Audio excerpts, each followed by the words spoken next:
Well, it's time to take out this branch of this tree because of that.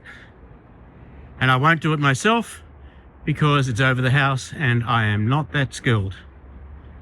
The tree guys arrive in about half an hour.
The tree guys did a great job of removing the tree and a lot of ivy.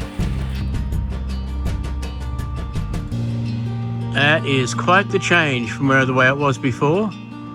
Gutters need cleaning, shade cloth needs removing, and there's a bunch of branches that probably need trimming. After a very dirty day removing the shade cloth, there was only this derelict birdcage to be removed. Another day's work and the birdcage was gone. In just a couple of days, with some professional help, we went from this to this.